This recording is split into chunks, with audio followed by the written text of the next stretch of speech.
Here is my little 2 cents that nobody asked for. I am sick of seeing Black Americans in the media, on social media, in the news, doing crime, walking around next to naked, the women, the men perpetuating gang violence, substance abuse. The absolute worst of our community is oversaturating the media, even though they make up a small percentage of all of Black Americans. Facts. The decay of our morality within Black communities has been slowly declining over the past 20 years, and no one is talking about it, no one is saying anything about it or trying to address it. And if you do, you are often told that you're policing Black bodies. If you say Black women, stop getting on the internet and in the media, twerking, walking around with little clothes on. People tell you that you're policing bodies, policing Black bodies, or it's respectability politics. If you are Black, They'll even call you a coon. Like literally, if you get up there and say something about sexy reds, the sexy reds of the world, and you talk about how they're perpetuating or how they're over sexualizing women and how they're perpetuating this ratchet low life lifestyle, perpetuation of drugs, wastefulness, blowing money fast, going to prison, they'll call your ass a coon. They'll call you out for real for that. So what she's saying is definitely facts. and you speak your piece on what we're seeing in the media, if you don't like seeing the low morality that is often portrayed about the Black community in the media, from the trap music to the Black women twerking in music videos and all over social media, the Sukihanas and the Sexy Reds of the world. If you are Black and you take issue with it and you talk about it, you are usually called bourgeois, sedity, uppity, it's respectability politics, you're policing Black bodies and the like. And it's like, no, I'm Black too. And as such, this being my ethnic culture as well, I have a right to have something to say about what I'm seeing going on. Your average Black American is a middle class, working class, blue collar Jane and Joe. The ghetto subculture, Black ghetto subculture that we see often portrayed and over inundated and oversaturating the media, those Black Americans make up a tiny, tiny percentage of Black Americans. Stop right there. This is why I chose to react to this video, because this, to me, was the most powerful part of everything that she said. She said that ghetto subculture, that ratchet subculture, that gang element, that low-life element that you see that's destroying the community, that's bringing us down, that's overrepresented in the media, represents a small percentage of Black people. That's a fact. But at the same time, they are represented in the media as if that's the majority of Black people. And these images of them get spread all over the world. And so people say, oh, these are Black people. And the crazy part about it is every race has this subculture. But why does ours have a tendency to represent us as the majority when they're really the minority? Because in my community, the people that I live around, they get up, they go to church on Sundays. You see them getting up, taking their kids to school and going to work so that they can pay their bills. They're God-fearing people. They're family men and women. They people who look out for each other.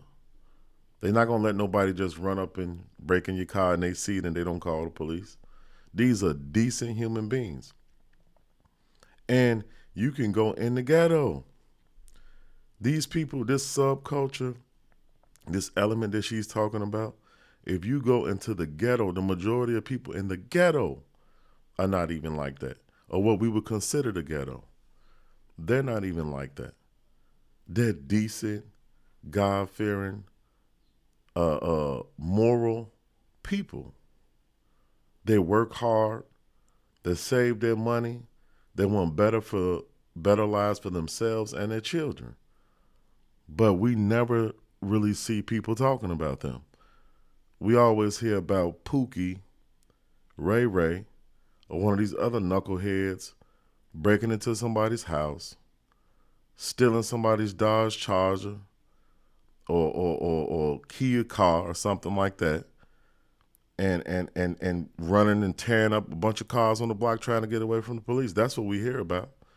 We don't hear about all the man. There's so many black entrepreneurs in my neighborhood that I grew up in on the south side of Chicago.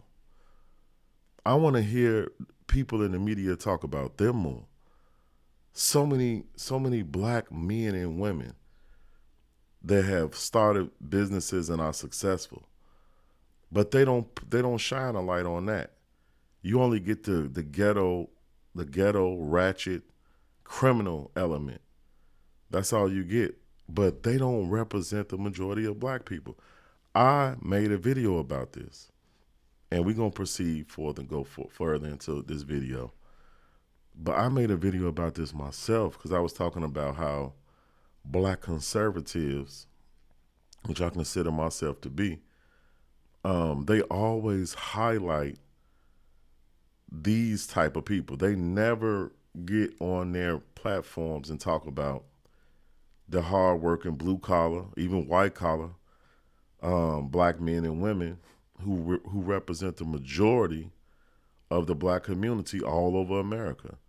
They only highlight these idiots, these fools, and it's sickening. And I know they do it because it's entertaining to their white audience. And so that's what they do. They continue to push that out, push that out, push that out. But she's all the way on point.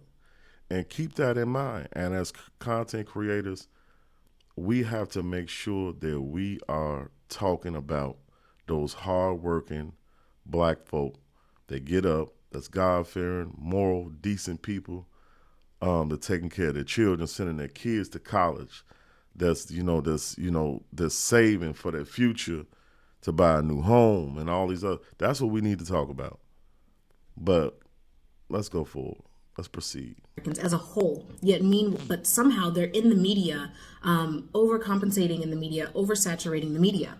I know I don't just speak for myself when I say that I'm sick of seeing it, that it's gross, that it is destroying what black culture actually is. It's co-opting black culture as a whole and making it seem as though all of black culture is ghetto subculture. I'm not the only black American who takes issue That's with right. it. Because like I said, majority of black America is middle class, not in the ghettos, not out here perpetuating gang violence, promiscuity, and everything else. And I don't care if you claim it's respectability politics. I guess so be it. Because this is gross. It's getting really gross out here how blatantly disrespectful and low class we're acting on social media and in the media, on the internet, on TV. And you can claim that this is someone else's set of moral standards, but no, it isn't. It isn't. Look at black America in the 50s, in the 60s. Our moral standards back then drastically different from what we have today, or what we're convincing ourselves is a moral standard today. Every racial group on the face of the planet has their own ghetto subculture within their respective racial and ethnic groups. This is the case for everybody, everywhere. White people, Asian people, Mexican people, you name it. The difference.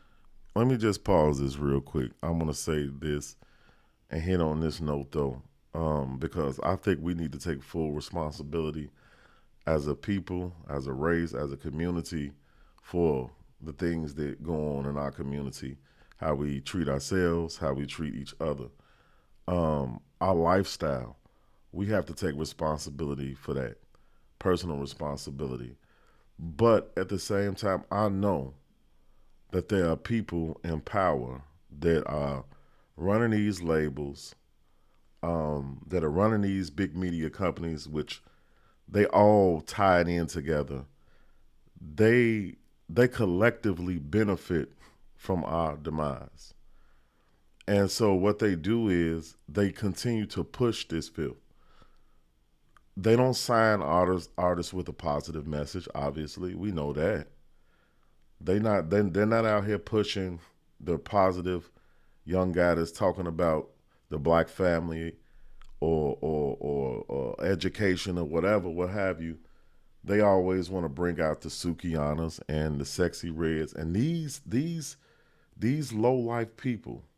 And I don't even want to go in at them and really take attack them personally, but at the same time, at what point do you say,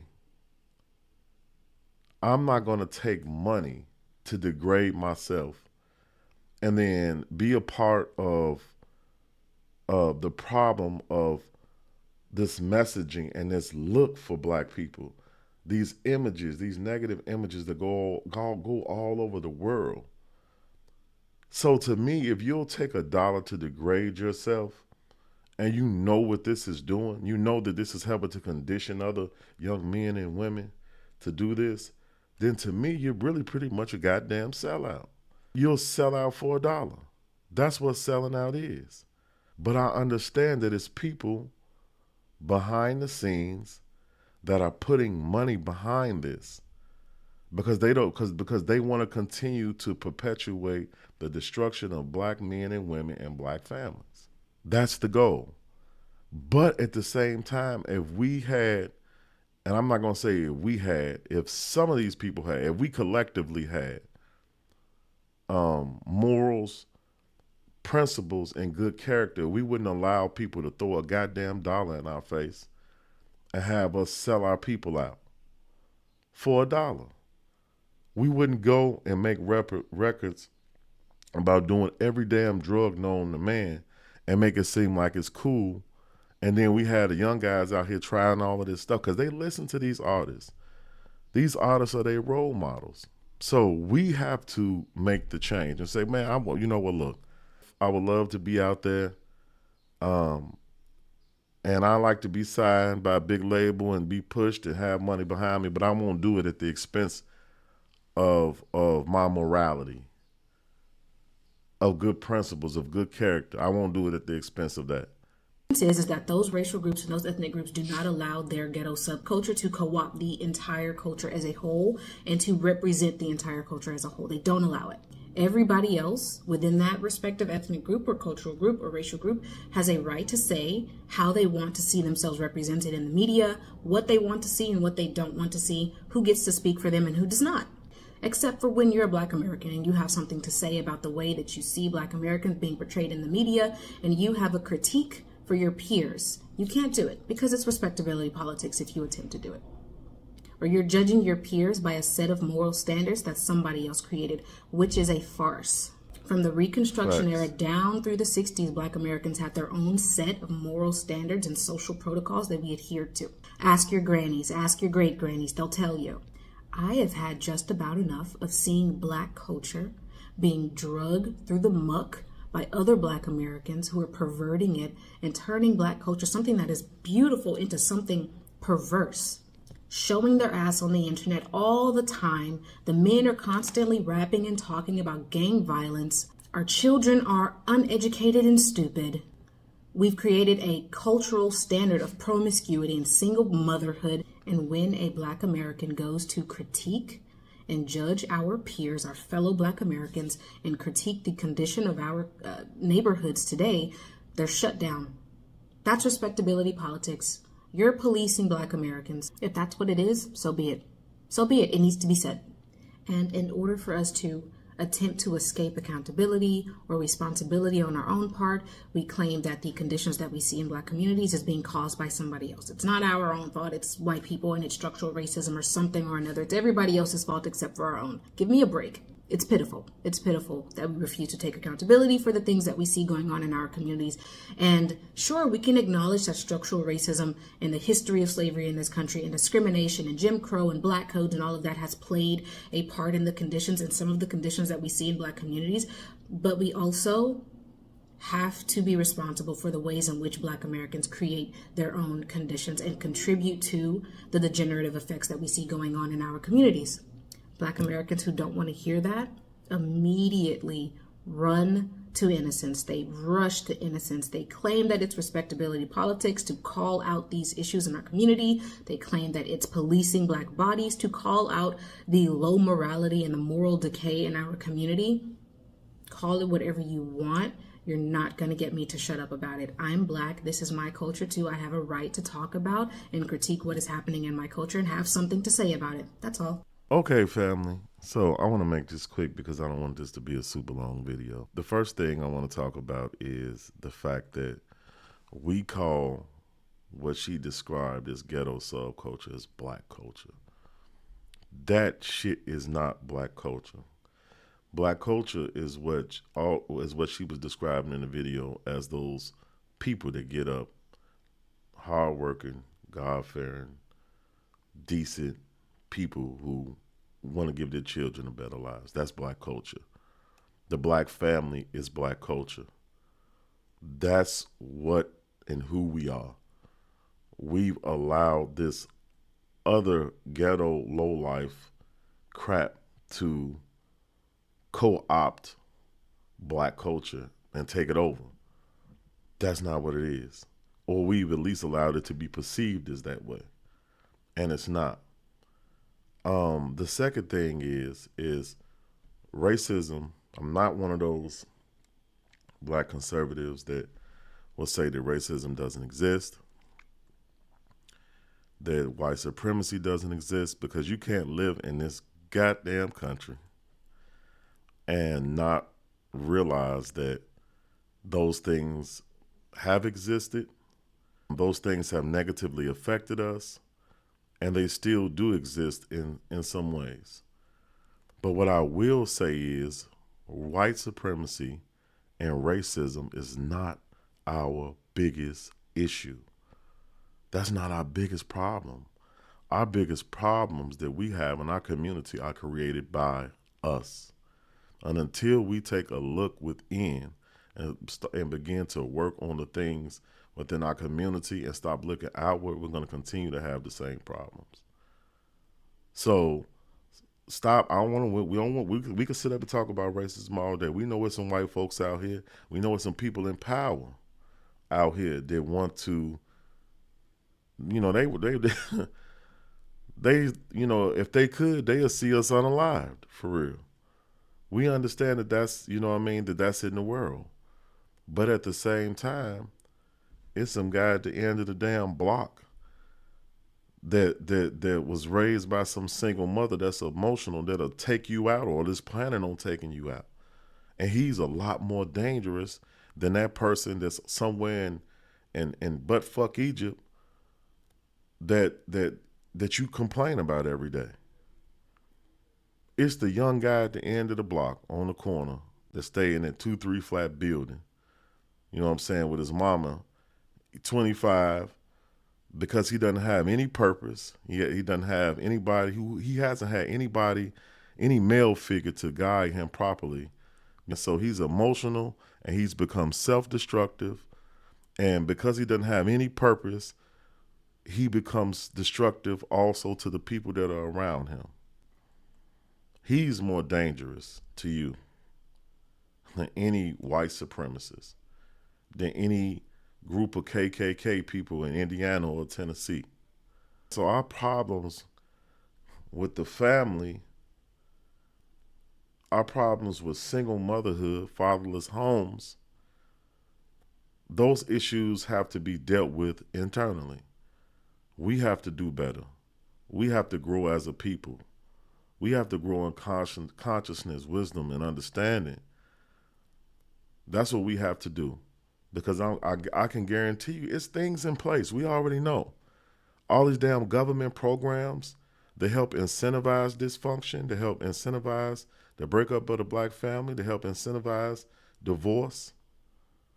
We know those things exist, but we have to make a decision that we want better for our children. We have to sit down and understand that there are better outcomes when our families are together. When we are married, when there are two parents in the home, we have to understand those things. And so we have to do better. And then we can't sit up and get mad at other people in our community that are part of our culture who call out bullshit, who call out the ratchet lifestyle. I call it out and am going to continue to call it out because in every other racial group, I'm going to tell you one thing. When they see things that they dislike, that they feel like are negatively affecting them, they're going to call that shit out and deal with it. And we have to do the same. But I appreciate y'all watching the video. If you enjoyed it, give me a thumbs up. If you're not a part of our family, go ahead and hit that subscribe button. Don't forget to give the family a hug for me because family is very important. And like I always say, that person that you've been beefing with, that family member, that loved one, that friend, pick up the phone, ask for forgiveness, or allow them to tell you that, ask for your forgiveness, and y'all work it out. God bless. Love y'all. Have a good one.